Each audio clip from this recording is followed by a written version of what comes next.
오늘의 이 말씀 가지고 나는 죄인으로서이다 하는 제목으로 은혜를 나누고자 합니다. 이 말씀 속의 내용을 보면은 지금 어부들이 고기를 잡다가 못 잡고 나와 있는 상황이에요. 그물을 싣고 있는 상황인데 예수님이 그곳에 오셔서 그들에게 말씀을 가르친 후에 고기를 다시 잡으라고 이야기합니다. 그러니까 이 어부들이 가만히 생각해 보니까 예수님이 어떻게 고기를 잡으실 줄 아느냐고, 나는 어려서부터 여기에서 자랐고 어려서부터 고기 잡는 일에 전심전력하던 사람인데 우리가 밤새도록 고기 한 마리 못 잡았는데 예수님이 가서 내리라고 하는 거예요, 그물을. 그러니까 이들이 순종해서 가서 그물을 내렸는데 어떤 역사가 일어났어요? 고기가 너무 많이 잡혀서 배가 가라앉을 정도가 된 거예요. 이것을 본 어부 베드로가 놀라는 거예요. 그리고 예수님을 믿기 시작하는 거예요. 우리가 믿는다는 것이요, 쉬운 것이 아니에요. 나는 하나님을 믿어요, 나는 예수님 의지해요, 우리 구주 예수님은 나의 주인이 되세요 하고 말로는 하는데 정말 마음속에서 정말 내가 모든 것을 맡길 수 있느냐는 거예요. 베드로는 그 기적을 보고 주님을 믿기 시작했습니다. 기적을 보고 믿는다는 것도 쉬운 일은 아니에요. 성경에 보면은 많은 일들이, 많은 사건들이 일어났는데 예수님의 사건 중에서 죽은 자를 살리는, 병든 자를 고치는 그런 일들이 많이 일어났습니다. 그 중에 하나, 예수님께서 나병 환자를 고치시는 모습을 봅니다. 마가복음 1장 41절을 통하여서 나병 환자가 든 한 사람이 예수님 앞에 꿇어 엎드렸다고 말씀하고 있는 것을 봅니다. 그런데 그것을 보신 예수님께서 손을 내미사 일어나라고 합니다. 그리고 그를 만지시면서 내가 고쳐 죽었다, 네 병이 나았다고 말합니다. 마가복음 1장 41절에 예수께서 불쌍히 여기서 손을 내밀어 그에게 대시며 이르시되 내가 원하노니 깨끗함을 받으라 하시니. 아멘. 예수님께서 엎드려 있는 그에게 손을 내미시고 내가 명령한다는 거예요. 내가 원한다는 거예요. 네가 깨끗해진다는 거예요. 그 깨끗함을 받으라고 주님은 오늘도 우리를 향하여서 말씀하고 계신 거예요. 근데 우리가 깨끗함을 받으려고 하지 않아요. 우리는 지금 세상에 폐렴으로 인해서 공포와 불안 속에 쌓여 있습니다. 근데 그 공포와 불안이 어디에 있어요? 교회만 있어요. 교회에만. 사람들이 예배 드린다고 그러면요, 교회에 폐렴 생긴다고 교회를 안 나와요. 그런데 저녁에 술집에 가보십시오. 얼마나 많은 사람들이 술 마시는데 마스크 끼고 마십니까? 절대 안 껴요. 그리고 저녁으로 이렇게 나가보면은요, 그 가게가 꽉 차서 앉을 자리가 없어요. 뭐 1m 거리 둔다고 해서 1m 같은 소리 하고 있어요. 따닥따닥 붙어 있는데 무슨 1m예요, 1m. 그런데 교회에는 2m 거리를 두라고 말해요. 50인 이상 모이지 말라고 얘기해요. 또 100명 이하는 뭐 어떻게 하라고 그래요. 이번 폐렴은 아주 신기해요.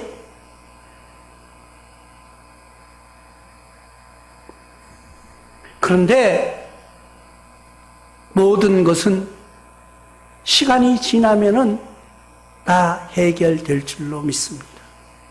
어떻게 해결돼요? 모든 것은 진실이 드러나게 돼 있다는 거예요. 모든 것은 진실이 드러날 수밖에 없는 거예요. 약이 개발되든가 아니면은 이 모든 것이 공포로 인한 조장하는 것이 있다면은 그것이 밝혀지든가 둘 중에 하나가 일어날 줄로 믿습니다. 예수님의 역사는요, 우리가 어떨 때 일어나요? 무릎 꿇고 엎드릴 때 일어나는 거예요. 우리가 주님 앞에 무릎 꿇을 때 일어나는 거예요.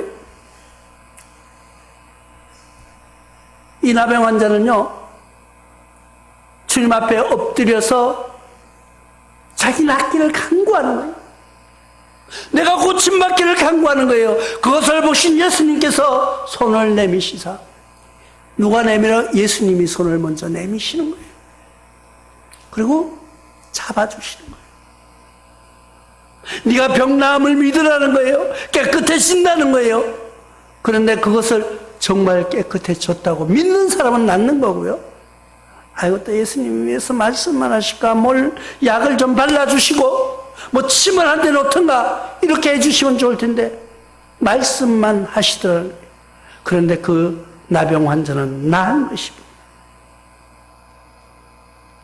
우리는 모든 것을 일방적으로 주님께 달라고만 요구하고 있습니다. 주님은 항상 주실 준비가 되어 있어요. 주님은 우리에게 많은 걸 주셨습니다. 그런데 받고 그게 진짜인가 아닌가 믿지를 못하는 거예요. 그러니까 그의 역사가 일어나지 않는 것인 줄로 믿습니다. 때로는 난 목사지만은 나도 그런 생각이 들더라고요. 정말 하나님이 나를 사랑하고 계시는가? 정말 하나님이 나에게 모든 것을 주셨는가? 어떤 때는 의심할 때도 있어요. 근데 돌이켜보면은 내 의심이 문제더라는 거예요.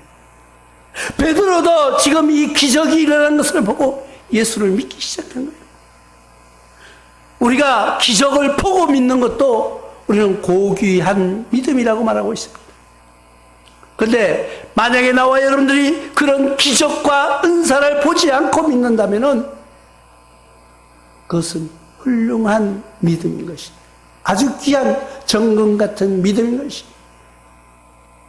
우리는 그런 정금 같은 믿음으로 승리하시는 여러분 되시기를 바랍니다. 그런데 이런 역사가 언제 일어나는가 보니까 순종할 때 일어나더라고요. 주님의 말씀을 따를 때 일어나는 거예요. 만약에 이 어부들이 앉아서 아이고 예수님은 내가 보니까 우리보다가 연륜이 작은 것 같아요. 예수님은 그때 30대잖아요.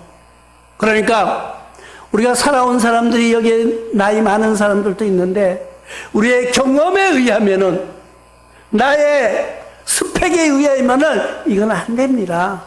안 돼요. 그러면서 아이고 지금 내가 밤새도록 고기 잡았는데 피곤한데 뭘 나가느냐고 하면서 안 나갔더라면은 그물을 던지지 않았더라면은 그런 기적은 일어날 수 없는 것입니다.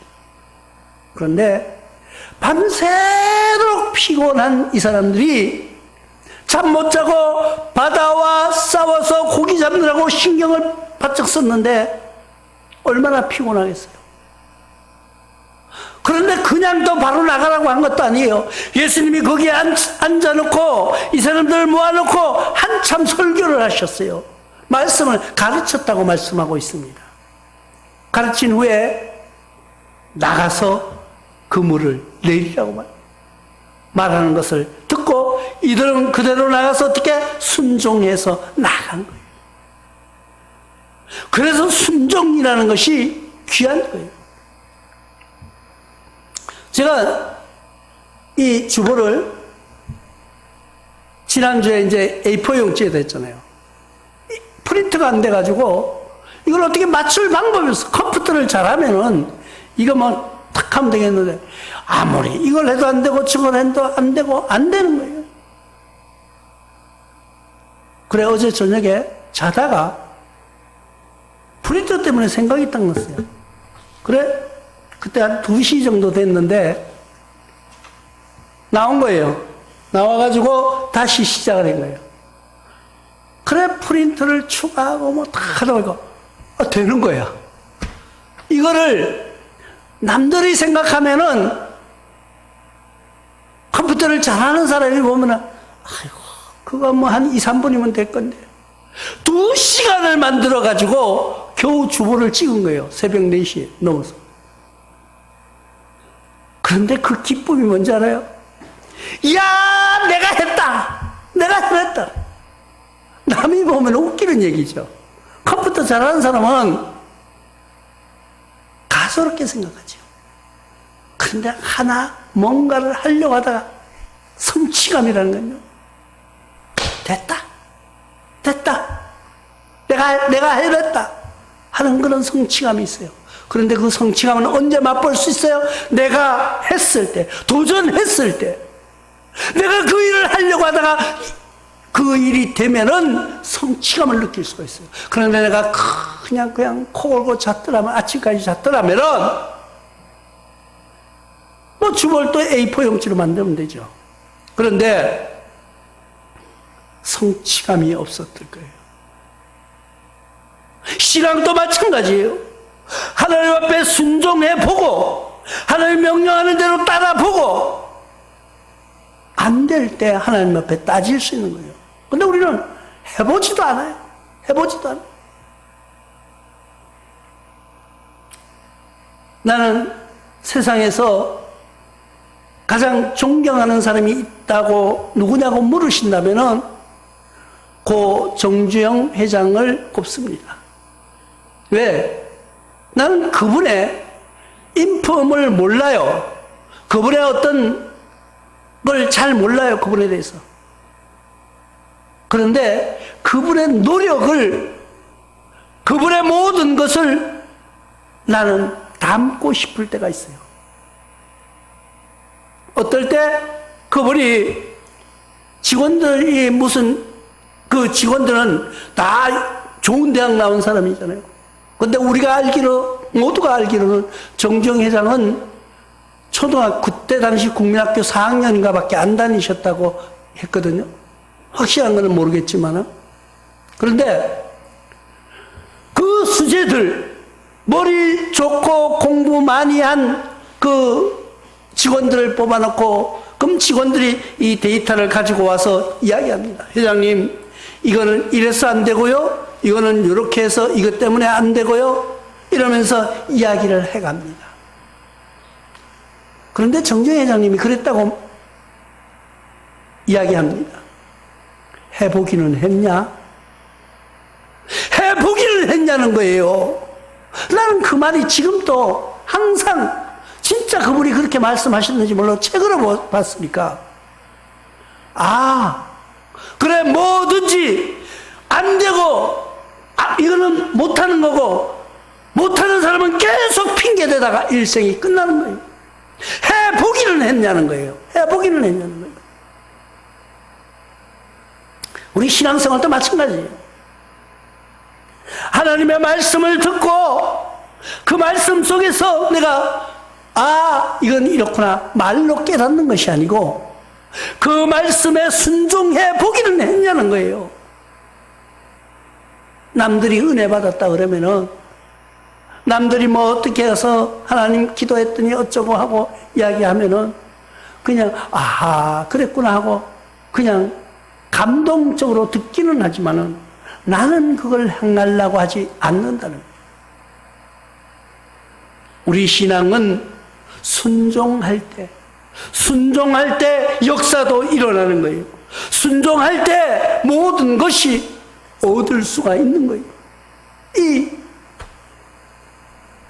어부들처럼 나의 스펙을 자랑하고 나의 모든 기능을 자랑하면서 순종하지 않았더라면 이런 기적은 맛보지 못했을 거예요. 그런데 그 기적을 맛본 프로 베드로는요 고기 잡는데 프로예요. 프로와 아마추어가 다른 이유가 뭔지 아세요? 똑같은 일을 하는데 돈을 받고 하는 사람은, 돈벌이로 하는 사람은 프로예요. 그리고 취미로 하는 사람은 아마추어예요. 제가 바둑을 이렇게 좀 즐기는 편인데 잘 하지는 못해요. 프로하고 아마추어의 모습을 봅니다. 프로도 1단, 2단, 3단 이렇게 단이 있는가 하면은 아마추어도 아마 1단, 2단, 3단 이렇게 해가지고 9단까지가 있어요. 그러면은 제일 낮은 사람이 뭐예요? 1단이에요. 초단이에요. 제일 높은 사람이 뭐예요? 9단이에요. 그러면은 아마추어 9단하고 프로 1단하고 둘이 대결하면 누가 이길까요? 9단이 당연히 이겨야 되는 거 아니에요? 근데 9단이 프로 1단한테 집니다.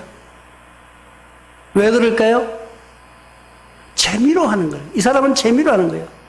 프로는 모든 것이 자기 명예와 자기의 모든 것이 걸려 있는 거예요.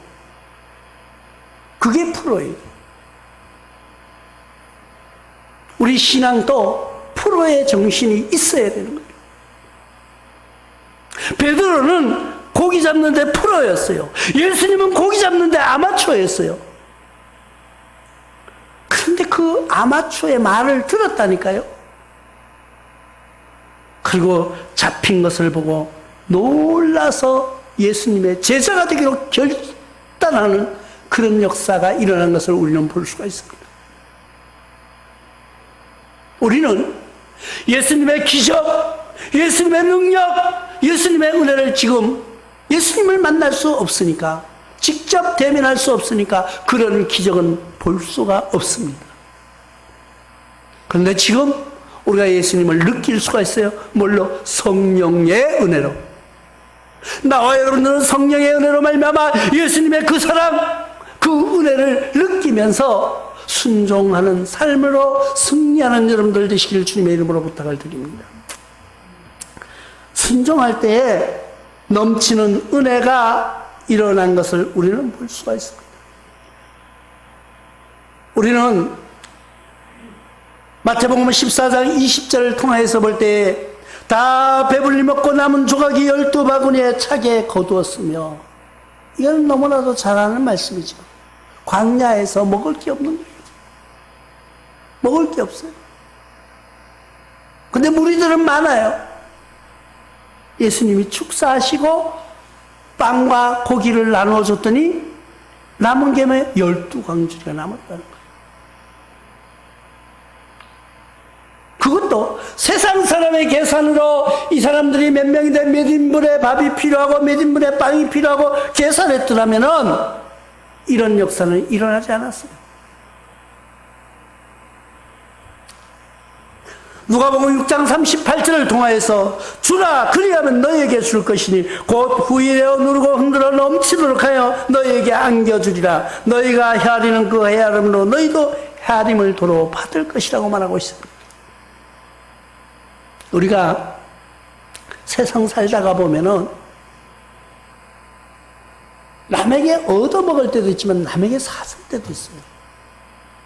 근데 꼭 어디 가서 예수제이라고 표시내면서는 아주 이거 아까워서 뭐 돈 몇 푼 쓰는 거, 돈 10,000원 쓰는 것도 막 끌적끌적 그래 하지 마세요. 쓸 때는 기분 나게 팍 써. 물건 사러 가서 깎지 말고요. 물건 사러 가서 집사님, 권사님 하면서 이거 얼마예요? 이거 얼마예요? 해놓고는 비싸다고 그냥 다 흩어놓고 그냥 가버려. 그러니까 장사꾼들이 교인들 오면 제일 싫어한대요. 전도가 되겠어요? 오히려 교회에 나오고 싶다가도 그런 인간들 때문에 교회 안 나간다는 사람이 그 사람들이 직접 그렇게 말하는 거예요. 우리가 전도한다고요? 전도는 어떻게 해요? 내가 모범으로 보이는 거예요. 내 삶으로 보여주는 거예요. 물건 하나 살 때도 깎으려고 하지 말고 비싸면은, 내 마음에 비싸면은 그냥 보고 다음에 한번 들리겠습니다 하고 오면 되는 거예요. 나면서 꼭 말해. 아이고 비쌌어 뭐. 비싸도 안 사면 되지. 그래서 전도의 문을 막아버리는 거예요. 여기 우리 교회도 가끔 오시는 분들 중에서 뭐 착거리라고 뭐 갖다 주고 이런 분들이요, 절에 다니는 사람들이 많아요. 그런데 내가 바꿔서 생각해 봤어요. 우리 교인들이 절에 가서 저렇게 할 수 있을까? 근데 안 할 것 같더라고요. 그렇다고 하라는 게 아니에요. 마음이 그렇다는 거예요, 마음이. 우리는 베풀 때도 아낌없이 베풀어요. 내 한도가 허락하는 범위 내에서. 그렇다고 뭐 카드 빚내가지고 뭘 하라는 건 아니고, 내가 할 수 있을 때는 뒷말 남기지 말고 기분 좋게 하는 거예요. 야, 교회 다니는 사람 그래도 참 멋있다. 나도 저 사람이 가는 교회 한번 가보고 싶다. 난 저 사람이 가는 천국이라면 나도 동행하고 싶다. 그런 마음이 들도록 해 보시지 않으시렵니까? 이것이 기적이에요. 이것이 예수님이 보여준 그 기적의 역사라는 거예요. 내가 순종하지 않고 내가 행하지 않고 어떻게 기적을 바라느냐는 거예요.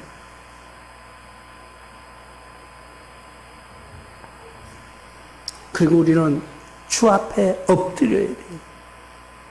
엎드리지 않고는 기적이, 엎드리지 않고는 은혜가, 엎드리지 않고는 하나님의 말씀이 내 가슴속에 와 닿을 수가 없습니다. 왜? 나는 죄인이기 때문에요. 나는 죄인이기 때문에 죄인에게 어떤 말씀도 들려지지 않는 거예요. 근데 어떻게 들려져요? 내가 죄인이라고 고백하는 순간, 나는 죄인이로소이다 하고 머리 숙이는 순간, 베드로처럼 기적을 보고 예수님 앞에 무릎을 꿇고 나는 죄인이로소이다. 나와 여러분들도 주님 앞에 나는 죄인이로소이다 하고 머리 숙여 보시기를 바랍니다. 그럴 때 주님의 은혜가, 주님의 능력이, 그물이 찢어지는 역사가 일어나는 거예요. 내가 무릎 꿇고 주님 나는 죄인입니다, 나는 감히 주님 앞에 설 수가 없습니다 하고 머리 숙일 때 주님은 내게 손을 내미시사 사랑하는 아들아, 사랑하는 딸아, 너와 함께 낙원에 있으리라 하는 그 음성이 들려지는 여러분들 되시기를 바랍니다. 우리는 주 앞에 엎드린 자 중에 많은 역사가 일어났지만은 회당장 중 하나인 야이로라는 사람이 있습니다. 이 야이로라는 사람이 딸이 죽게 된 거예요. 근데 어디서 소문을 들었는지 예수님이 오시면은, 예수님을 만나면은 내 딸이 산다는 거예요. 이 야이로라는 회당장이 예수님을 만나러 갑니다. 예수님을 만나러 가서 예수님께 무릎을 꿇습니다. 마가복음 5장 22절로 23절에 보니까 회당장 중 하나인 야이로라는 이가 와서 예수를 보고 발 아래 엎드려 간곡히 구하여 이르되, 발 아래 엎드려서 간곡히 구한다는 거예요. 우리의 기도예요, 이게. 예수님 앞에 엎드려 간곡히 구하는 것이 뭐예요? 기도예요.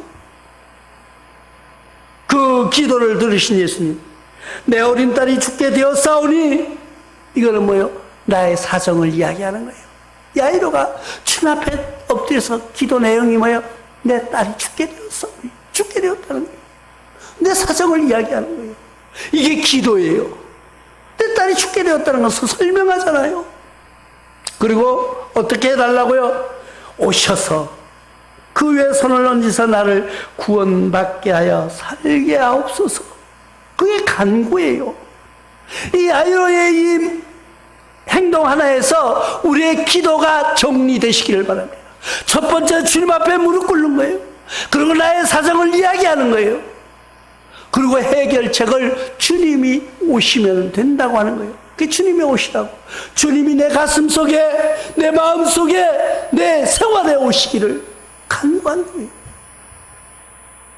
그래 놓고 그 다음에 보니까 어떻게 했어요? 무리들이 모여서 예수님을 강압적으로 모시고 가는 거예요. 그러니까 무리가 삥 둘러서서 예수를 밀더라 그랬어요.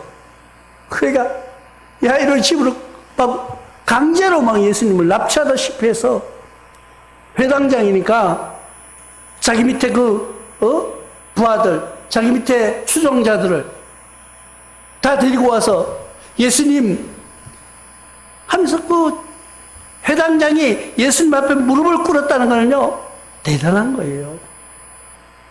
여러분, 지금 여러분들이 누구 앞에 무릎 꿇을 수 있겠어요? 우리 못 꿇어요. 나와 여러분들, 우리 같은 서민도 못 꿇는데 회당장이 예수님 앞에 무릎을 꿇었다. 그리고 자기의 이야기를 합니다. 이게 부모의 사랑이에요. 이거는 진심이에요. 우리가 예수님 앞에 무릎 꿇고 이야기하는 모든 것이 진실되어야 된다는 거예요. 어느 부모가 자기 딸이 죽었는데 거짓으로 덜렁덜렁 이렇게 이야기할 사람이 어디 있어요? 자기 진심을 이야기하는 거예요. 내가 눈물을 흘리면서 예수님, 내 딸이 죽었어요. 내 딸이 죽었어요.